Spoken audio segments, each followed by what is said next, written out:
สบายดีพี่น้องพอๆกับสองบ่าวไซคือเขาพี่น้องสบายดีFCเบอร์สุขุสุคน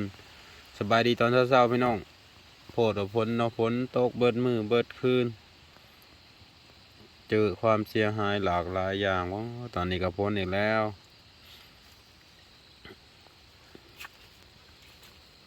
เขาก็จนสุกแล้วก็ล่มเบิดที่เบิดละโอ้ความเสียหายของพายุตอนนี้เขาสิเลาะพี่น้องเลาะอีกแล้วเลาะคือเก่า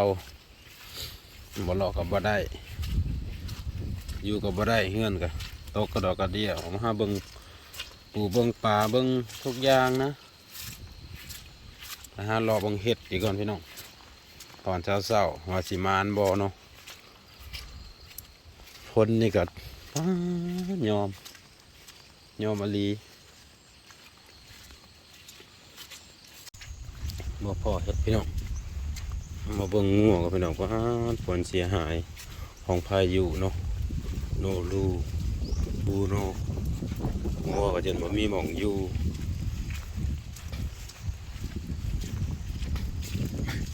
ปล่อยออกแต่คอกก็กินหญ้าบ่ได้อีกหนาวแห้งสั่นจักสิอ้อยในใส่แต่เกิดมาเนาะเคยเห็นแบบนี้พี่น้องพายุเรียรอหนักที่สุด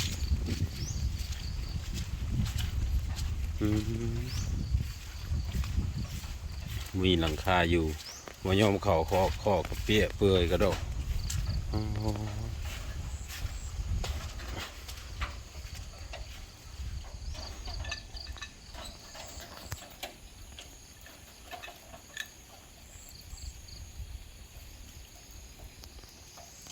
จาก50 บาทนี่ใส่งัวกันเนาะ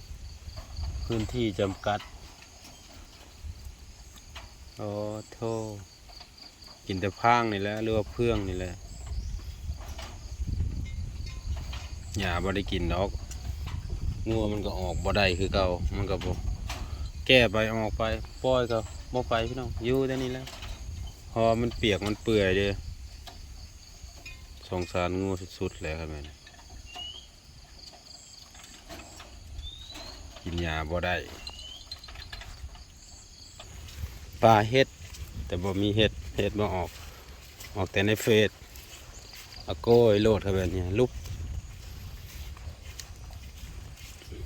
ประมาณอันนี้รอเห็นยังก็ได้โอ้ยเนาะเดี๋ยวก็บัตรเฮาก็เฮ็ด2 เดือนกว่าสิเข้า2 เดือนแล้วยังบ่ทันได้อยู่พี่น้องเฮาว่าเฮ็ดไว้ว่าที่จริงที่ตั้งใจว่าเฮ็ดว่าสิไปหาเฮ็ดงานจากเดือนหนึ่งจังมาเกี่ยวข้าวอยู่บ้านก็พอมีเงินเนาะพอมีเงินใส่จากสิหาเงินเนี่ยได้แต่สิหาเติมบัตรลงคลิปนี่ก็พอแห้งแล้วมือละบัตร2 มือต่อบัตรโพแต่เดียวรอพี่น้องท่อแล้วมานี่คันสมมุติเนาะคันมาตอนนี้ก็ลงไปก็คือสิบ่ได้แล้วเขาก็สุกแล้วคันบ่แล้วเขาจังสิได้ลงบาดนี้เลิกเขาแล้วน้ำมาแล้วเขาก็สิเดินทางแล้วอยู่บ้านก็อยู่ได้อยู่คนแต่มันบ่มีอุปกรณ์ใช้อุปกรณ์ในการอยู่นะมันบ่มีตัวช่วยเหลือนั่นก็คือว่าแล้วนี่แหละถ้าบ่มีธนาคารแล้วเมืองเขาจากผลการเสียหายของพายุกับบ้าลมละเนื้อละน้องเกินต้านพี่น้องเอาพื้นบัตรนี่ก็เฮงเลยเนาะเป็นโอ้สิเขา2 เดือนเป็น2 เดือนแล้วป่ะจ๊ะยังว่าทันในข่าวเลยมันมากก็คือว่าแล้วไปบ่ได้เขาสุกแล้วเกี่ยวเขาแล้วเกี่ยวเขานี่ก็โดนเติบเพื่อสิแล้วเกี่ยวเขา1 2 3 4 5 6 7อยู่แต่ว่า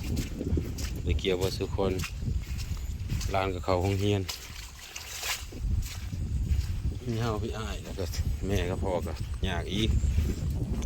อยากเกี่ยวข้าวกับหลานอีก3 คนนี่ก็เปิดสิแล้วเขาเจ้าเลี้ยวปลาเปิดไปแล้วเขาล่มเริ่มล่มเลยหมกหอยพี่น้อง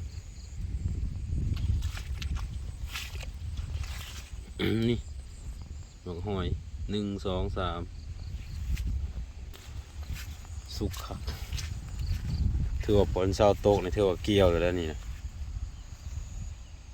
ผลชาวโตกมือใดแดดมือใดถือว่าเกี่ยวมือนั่นเพราะว่าสุกหมดแล้วหลายเติบอยู่ผู้สุกนี่ก็พังนั้นกำลังเริ่มสุกแต่ว่ามันก็คือเนี่ยนี่แหละผลไปบ่ได้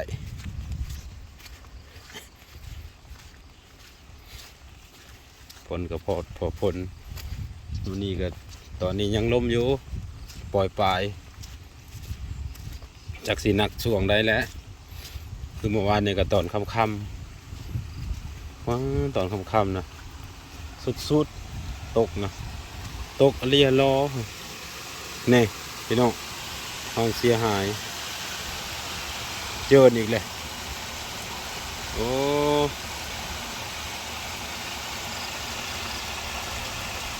เจออีกแล้วทั้งแน่เข่าล่มไปแถบเย็นรับมือกินโตรับมือลีเมื่อวานในกระเฮ็ดจนสิท่วมบ้านท่วมป้องลมคักเรียรอเขานะ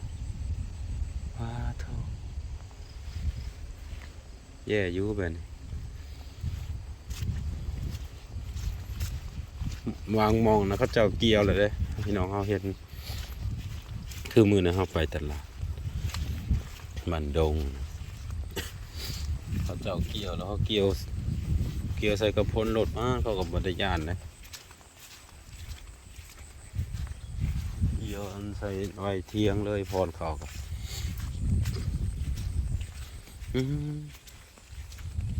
ไก่แต่ที่เนาะเดี๋ยวดูเกี่ยวเขาแล้วที่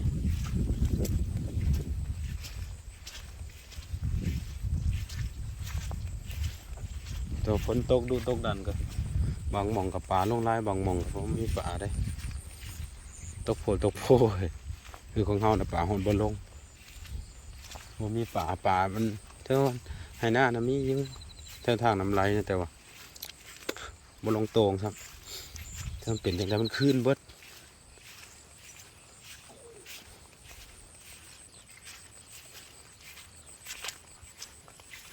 ช่วงนี้จนว่าให้ก็บ่อยากออกแต่เฮือนทำประจำเป็นนะคือนั่นนี่แหละตกอเลียรอเลยตกคักตกแน่ไปใช้ขันย่า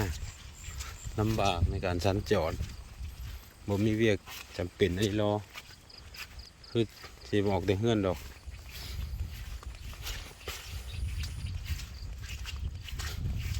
มองนี่แหละปกติก็เอางัวมาปล่อยกันแต่ว่าฝนตกวันนี้สิโอ้ยมันก็มาแป๊บเดียวคนจาดมันก็แลนเขาเถียงเบิดคือควายเนาะควายนี่บ่ได้ย่านดอกนั่นเนาะฝนก็ย่านแต่บ่มีกินนี่เขาเจ้าอันก็สุกคักพูดทางวัดนะพี่น้อง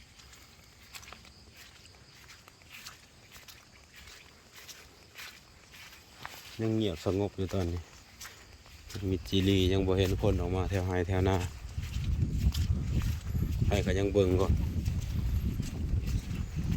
เตรียมหน้ากันออกเลยเตรียมโตใส่เสื้อกันฝนอยู่เบิดมือเห็นกันสินักหมอมันนี่กับมืออื่นเห็นกันนักในอีกหมอมันแล้วก็เฮาก็เจ้าเฮาสิได้หยุดลงคลิปมือใดแล้วมันบ่มีเงินเติมบัตรแหละซื้อบัตรเติมเงินแหละยอดวิวเฮาก็บ่ดีแบบ นี่แหละต้องกดไลค์กดแชร์เนาะเบิ่งแบบบ่คำโฆษณาตอนนี้เฮายังบ่ได้หยังเลยเงินเดือนก็บ่ทันได้ซ้ำเงิน YouTube ก็ไปเนาะของวิวมันบ่ดีเด้ที่จริงก็ผ่านเบิดแล้วแต่เฮ็ดอันใดวิวบ่ขึ้นบ่วิวคืออยู่มันก็เลยว่าสิไปกรุงเทพเกี่ยวข้าวแล้วก็แล้วเป็นแบบนี้แต่ว่าหาเงินใช้แล้วไปกรุงเทพยืมแล้วเนาะพี่น้องมันบ่มีจะได้ยืมก่อนแล้วอย่างนี้ว่ากันตรงๆกันแล้วยืมอยู่แล้วนี่บ่มีได้เห็นไหนป้าทุ่งนาแสนสวยโรยไปด้วยสายฝนตอนนี้กำลังปล่อยปกอีกแล้วกำลังมาอีกแล้วพี่น้องมาอีกแล้วพี่น้องฝนเอาละพี่น้องเนาะจุดนี้ก็ถ้าเราเบิ่งทงไห้ทงหน้าเบิ่งเฮ็ดกับบ่ได้เบิ่งปลากับบ่มีแล้วก็สงสารงัวแล้วเอามาจับงัวก่อนก็ได้ขอมกขอบใจน้อง FC เบิร์ดสุขุสุคนที่เขามาเบิ่งมาส้มส่องบ่าวไซฝากกดไลค์กดแชร์พี่น้องกดกระดิ่งพี่น้องแจ้งเตือนเนาะเพื่อที่จะบ่ได้พลาดคลิปใหม่ๆคือว่าแล้วพี่น้องไว้พรคลิปหน้าพี่น้องสบายดี